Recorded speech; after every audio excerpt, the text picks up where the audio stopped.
بالله من الشيطان الرجيم بسم الله الرحمن الرحيم الحمد لله رب العالمين صلى الله على محمد وآله الطاهرين اللهم صل على محمد وآل محمد عاجل ہاں کل بات ادھوری رہ گئی تھی. پڑھ رہے تھے حکمت نمبر 82 جس میں مولا نے 5 نصیحتیں ارشاد فرمائی تھی. 5 نصیحتوں کی وصیتیں کی تھی. قال علیہ السلام اوصیکم بخمس. امام فرماتے ہیں کہ میں تمہیں 5 باتوں کی وصیت کرتا ہوں. لو ضربتم علیہا، اگر تم ان 5 نصیحتوں کو پانے کے لیے، پہنچنے کے لیے ابات الابل، گھوڑے کو ایڑ لگا کر تیزی سے دوڑاؤ تو لکانت لذالک اہلا، تمہارا یہ عمل کیا ہے، اس کے لیے شائستہ اور مناسب ہے. یعنی یہ 5 نصیحتیں اتنی قیمتی ہیں کہ ان نصیحتوں کو پانے کے لیے ریگستان میں اونٹ کی پشت پر بیٹھ کر ایڑ لگا کر تیزی سے دوڑانا بھی کیا ہے، اس کے لیے شائستہ ہے. اگر یہ کام بھی کرنا پڑے تو کرو. نہیں، یہ جو جملہ ہے نا، یہ جملہ صرف اور صرف یہ 5 باتوں کی جو نصیحتیں کی ہیں امام نے، ان نصیحتوں کی اہمیت کی طرف اشارہ ہے. لگانا بہت مشکل ہے. ہاں، کیا ہے کہ اونٹ کی پشت پر بیٹھ کر اونٹ کو ایڑ لگا کر تیزی سے دوڑانا، یہ بہت ہی مشقت والا، رنج آور عمل ہے، کام ہے. پھر اگر نصیحتوں کو پانے کے لیے، نصیحتوں تک پہنچنے کے لیے اتنا سخت کام بھی کرنا پڑے تو کرنا اس قابل ہے کہ کیا جائے. یعنی یہ نصیحتیں اتنی قیمتی ہیں. ٹھیک سمجھ میں آیا؟ وہ کیا ہے؟ لا یرجون احد منکم الا رب. پہلی نصیحت یہ ہے کہ لا یرجون احد منکم، کہ تم میں کا کوئی ایک امید نہ رکھے الا رب، سوائے اپنے. یعنی تمہیں چاہیے کہ امید صرف اور صرف اپنے رب سے رکھو. رب کو چھوڑ کر دوسروں سے امیدیں رکھنے والا ہمیشہ نا امید ہوتا ہے. لوگوں کی امیدیں پوری کرنے والا صرف اور صرف پروردگار ہے. جو تمہاری امیدیں بر رہا ہے، جو تمہاری امیدیں پوری کرنے والا ہے، اس سے امیدیں رکھو. ٹھیک. وَلَا يَسْتَحْيِيَنَّ أَحَدٌ مِّنْكُمْ إِذَا سُئِلَ عَمَّا لَا يَعْلَمُ أَنْ يَقُولَ لَا أَعْلَمُ. کہنا کہ تم میں سے کسی ایک کو حیا اور شرم نہیں کرنی چاہیے جب پوچھا جائے کسی ایسی چیز کے بارے میں کہ جسے نہیں جانتے، یہ کہے کہ لا علم، نہیں جانتا. آسان لفظوں میں جس چیز کا تمہیں علم نہیں ہے، جب اس کے بارے میں تم سے پوچھا جائے تو تمہیں یہ کہنے میں کہ میں نہیں جانتا شرم نہیں کرنی چاہیے. میں نہیں جانتا یہ کہنے میں شرم و حیا نہیں کرنی چاہیے جب پوچھا جائے ایسی چیز کے بارے میں جس کے بارے میں نہیں جانتا. اس لیے کہ بصورت یہ صداقت بھی ہے اور آئندہ کی آنے والی پشیمانی سے انسان محفوظ ہو جائے گا. ایسے افراد کہ جو لوگ نہیں جانتا کہنا نہیں جانتے، وہ اکثر ایسا شرمندہ اور پشیمان ہوتے ہیں کہ پھر شرمندگی اور پشیمانی سے باہر بھی نہیں آ پاتے. جو چیز آپ نہیں جانتے اور اس کے بارے میں آپ سے سوال کر دیا جائے، اب بجائے یہ کہنے کے کہ میں نہیں جانتا، آپ اس کو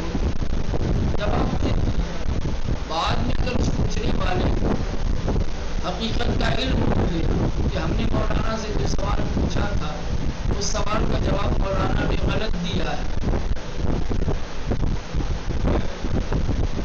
اگر آپ یہ کہے ہوتے کہ میں نہیں جانتا تو شرمندگی اٹھانی پڑتی، یا اگر فرض کرو شرمندگی اٹھانی بھی پڑتی تو یہ شرمندگی بڑی ہوتی یا ابھی جو غلط بتا دیا اور جو راز کھل گیا اور جو شرمندگی اٹھانی پڑ رہی ہے. تو امام یہ فرما رہے ہیں کہ اگر تم میں سے کسی ایسی چیز کے بارے میں سوال کیا جاتا ہے جس کے بارے میں تم نہیں جانتے تو یہ کہنے میں کہ میں نہیں جانتا شرم و حیا نہیں کرنی چاہیے. وَلَا يَسْتَحْيِيَنَّ أَحَدٌ إِذَا لَمْ يَعْلَمِ الشَّيْءَ أَن يَتَعَلَّمَهُ. تیسرے یہ کہ تم میں سے کسی ایک کو شرم و حیا نہیں کرنی چاہیے جب کسی چیز کا علم نہ ہو اس چیز کو معلوم کرنے اور سیکھنے میں. جو چیز تم نہیں جانتے اس چیز کو سیکھنے میں حیا نہیں آنی چاہیے. نہیں معلوم سیکھو نہ سیکھنا کیا ہے اس میں حیا آنی چاہیے. سیکھنے میں حیا، جہل و نادانی میں حیا ہے. تحصیل علم، تحصیل کسب و کار میں، تحصیل ہنر میں تھوڑی حیا ہے. لہٰذا جو چیز تم نہیں جانتے اس چیز کے سیکھنے میں شرم نہ کرو. شرم کرو گے تو ہمیشہ اس چیز سے نادان رہو گے، بے خبر رہو گے، پھر تم سیکھ ہی نہیں سکتے.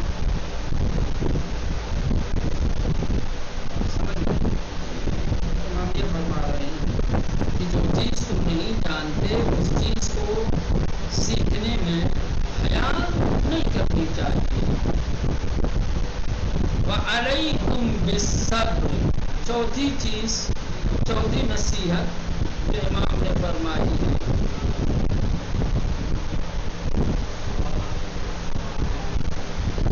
وَعَلَيْكُمْ بِالصَّبْرِ. صبر و شکیبائی اختیار کرو، صبر سے کام رہو، صبر سے وابستہ رہو. صبر بہت بڑی چیز ہے. فَإِنَّ الصَّبْرَ مِنَ الْإِيمَانِ. کیونکہ صبر کا تعلق ایمان سے ہے، صبر کا واسطہ ایمان سے ہے. صبر ایمان کا حصہ ہے، جز ہے. صبر کو ایمان سے وہی نسبت ہے کرہ سے من الجسد، جو نسبت سر کی بدن سے، جو مقام، جو منزلت جسم کے مقابلے میں سر کی ہے وہی منزلت اور وہی مقام ایمان کے مقابلے میں صبر کی ہے. ایمان پہچانا جائے گا صبر سے.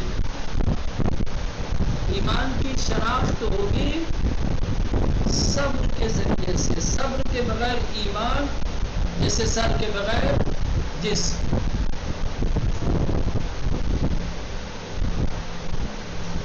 وَلَا خَيْرَ فِي جَسَدٍ لَا رَأْسَ مَعَهُ. ایسا جسم، ایسا بدن کہ جس پہ سر نہ ہو اس کی کوئی اہمیت نہیں ہے، اس کی کوئی قدر و قیمت نہیں ہے. بس ایسا ایمان کہ جس میں صبر نہ ہو، ایسے ایمان کی. وَلَا فِي إِيمَانٍ لَا صَبْرَ مَعَهُ. جس طریقے سے سر کے بغیر جسم کی کوئی قدر و قیمت نہیں ہے، سر کے بغیر جسم کی کوئی خوبی نہیں ہے، جسم بیکار ہے، ویسے ہی صبر کے بغیر ایمان کی کوئی خوبی نہیں ہے. اس کے بعد حکمت نمبر 83. حکمت نمبر 83 میں امام علیہ السلام ارشاد فرماتے ہیں وقال علیہ السلام لرجل افرط فی الثناء علی وکان له متهما انا دون ما تقول وفوق ما فی نفسک.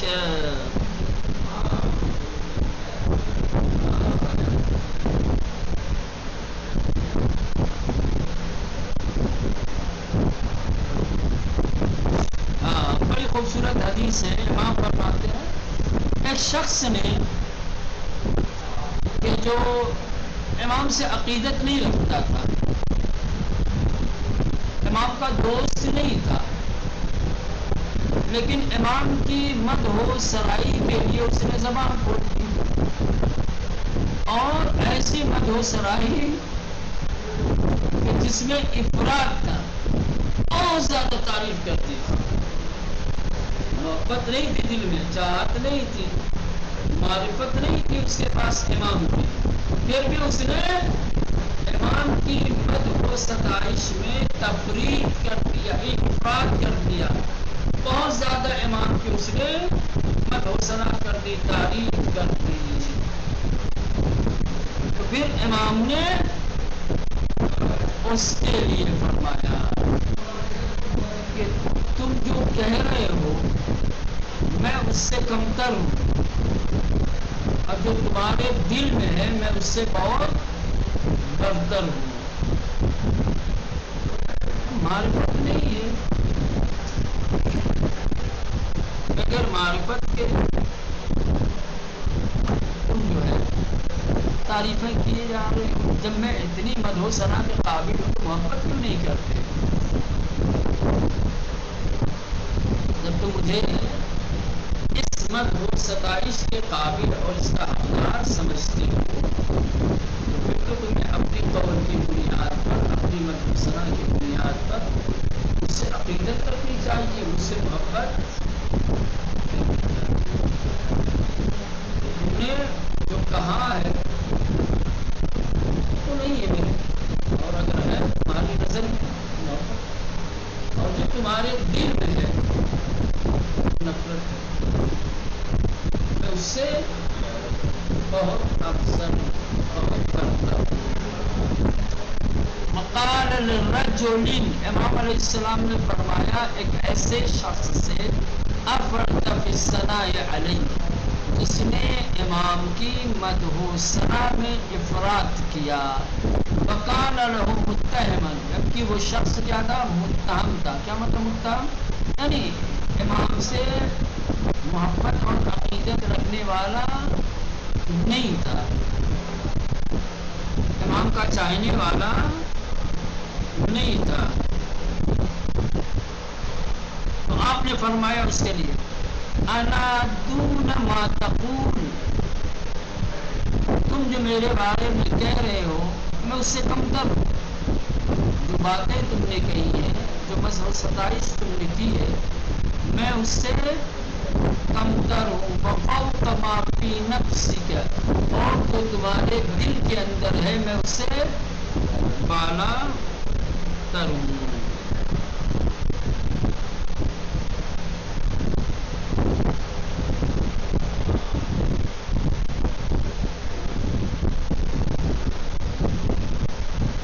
وقال علیہ السلام بقیت السیف ابقى عددا واکثر بلدا،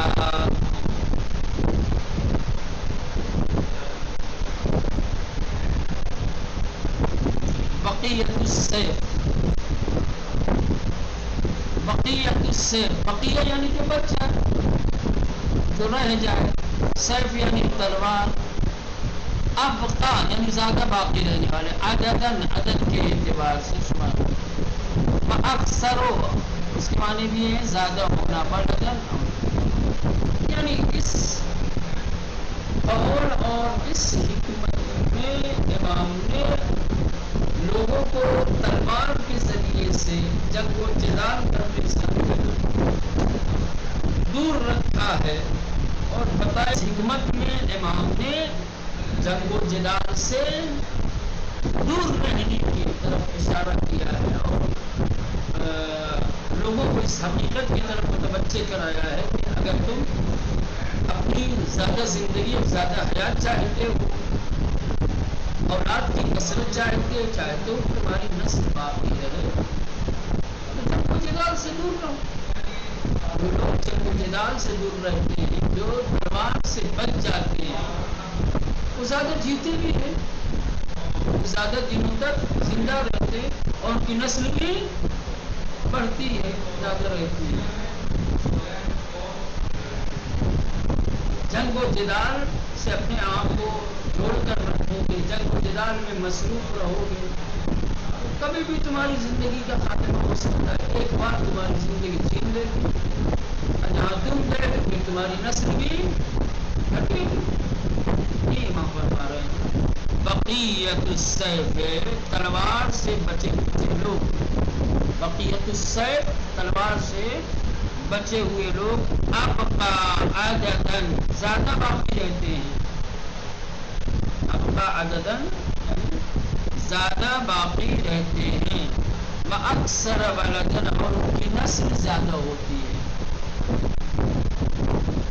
تلوار سے بچے ہوئے لوگ زیادہ دن زندہ رہتے ہیں اور ان کی نسل بھی زیادہ ہوتی ہے۔ تلوار جس لگ جائے پھر وہ بچ جائے تو اس کی زیادہ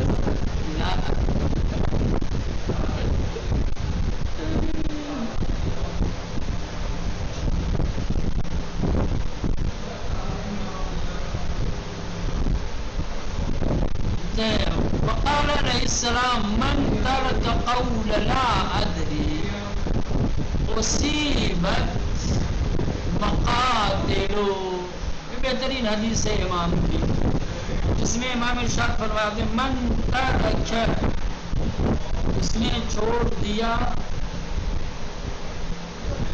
قول یہ کہنا کہ لا ادری میں نہیں جانتا، اصیبت، مصیبت اصاب و اصیب و پہنچنا، مقاتلہ جہاں پر چوٹ لگی ہوئی، جہاں پر گھاؤ لگی ہو، جہاں زخم لگا ہو، جہاں چوٹ لگی اسے کہتے ہیں مقاتلہ۔ جہاں چوٹ لگی ہوئی ہوتی ہے وہیں چوٹ کھاتا ہے۔ امام فرما رہے ہیں کہ جو شخص لا ادری میں نہیں جانتا یہ کہنا چھوڑ دیتا ہے وہ ہمیشہ وہیں چوٹ کھاتا ہے جہاں پہلے سے چوٹ ہوتی ہے۔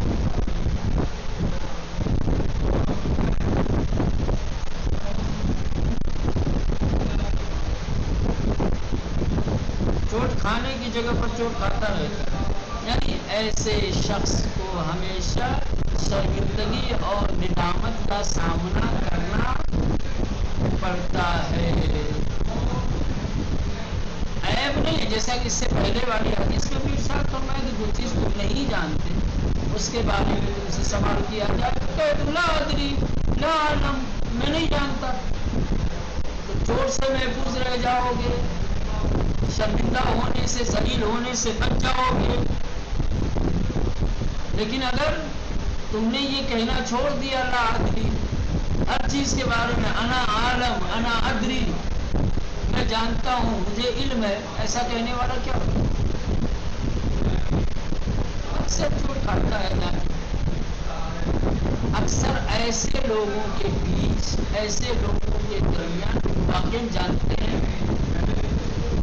اس کو چوٹ کھانا پڑتا ہے۔ چار ایسے افراد جن میں سے تین کے پاس علم ہے، تین جانتے ہیں، ایک کے پاس نہیں ہے علم لیکن اس کی عادت ہے انا عالم انا ادری کہنے کی، جس نے یہ کہنا ہی چھوڑ دیا ہے لا ادری، جب ان کے بیچ اس سے پوچھا جائے گا کہ بھائی فلاں چیز کیا ہے، اس کی حقیقت کیا ہے، تو اب یہ لا ادری کہنا تو جانتا ہی نہیں ہے، کچھ نہ کچھ تو بولے گا نا، جب کچھ نہ کچھ بولے گا تو وہ تین افراد جانکار ہیں جن کے پاس واقعی علم ہے، وہ غریبان پکڑیں گے، وہ تو ٹوکیں گے، روکیں گے، یہ کیا الٹی سیدھی باتیں کر رہے ہیں، کدھر سے لے کے آئے ہو یہ ساری باتیں، کدھر لکھا ہے، کہاں پڑھا ہے، کسی نے پڑھایا ہے؟ یہ چوٹ کھانے کی جگہ پہ چوٹ کھانا، ہاں جہاں اسی کے جیسے ہوں وہاں تو بچ جائے گا، ہے نا؟ ہاں، لیکن جہاں جانکار لوگ ہوں گے وہاں پر کہ من ترک جس شخص نے ترک کر دیا، جس شخص نے چھوڑ دیا قول یہ کہنا کیا کہ لا ادری میں نہیں جانتا، جو شخص میں نہیں جانتا کہنا چھوڑ دیتا ہے، اصیبت مقاتلو چوٹ والی جگہ پر چوٹ کھاتا رہتا ہے۔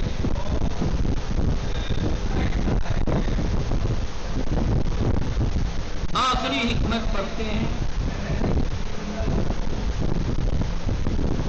رأی الشیخ احب الی من جلد الغلام وروی من مشہد الغلام۔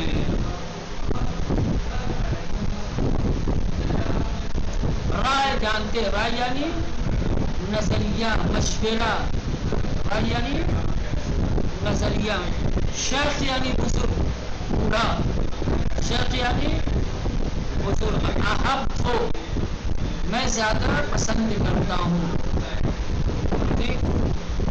احب الیہ میرے نزدیک محبوب ہے، من جلد الغلام، جلد سے مراد یہاں ہے ہمت، غلام سے مراد ہے جوان، غلام یعنی جوان۔ اچھا بعض میں من مشہد الغلام آیا ہے، مشہد کہیں کہیں آیا ہے، اس کے معنی بھی کہیں ہے۔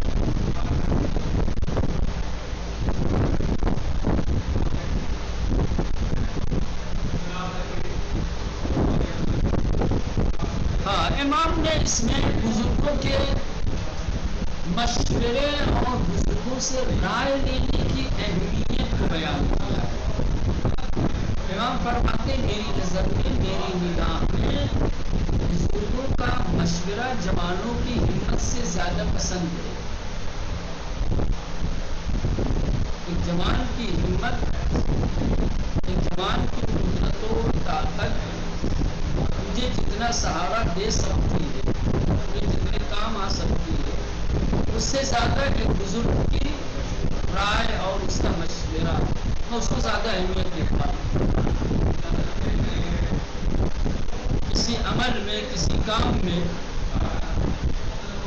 ایک جوان اپنی ہمت کے ذریعے سے میری مدد کو آئے، مجھے سہارا دینا چاہے، میں اس سے بہتر سمجھتا ہوں کہ اس کام میں کسی بزرگ سے رائے لیں، مشورہ لیں۔ بزرگوں کا مشورہ جوانوں کی ہمت سے زیادہ کارآمد ہوتا ہے۔ دنیا دیکھے ہوئے ہر کام بازو کی طاقت سے انجام نہیں پاتا ہے، زور بازو سے ہر چیز نہیں جیتی جاتی، ہر مقصد زور بازو سے حاصل نہیں کیا جاتا۔ کچھ چیزوں کے لیے مشورے کی ضرورت، اچھی رائے کبھی کبھی کیا ہے سہولت اور آسانی کے ساتھ انسان کو اس کے ہدف اور مقصد تک پہنچا، کبھی کبھی جدوجہد انسان کی ہمت، انسان کی طاقت، انسان کی قدرت کیا ہے انسان کو اس منزل تک، اس مقام تک نہیں پہنچا پاتی جس منزل اور جس مقام تک ایک رائے مختصر سی محنت کے بعد انسان کو پہنچا۔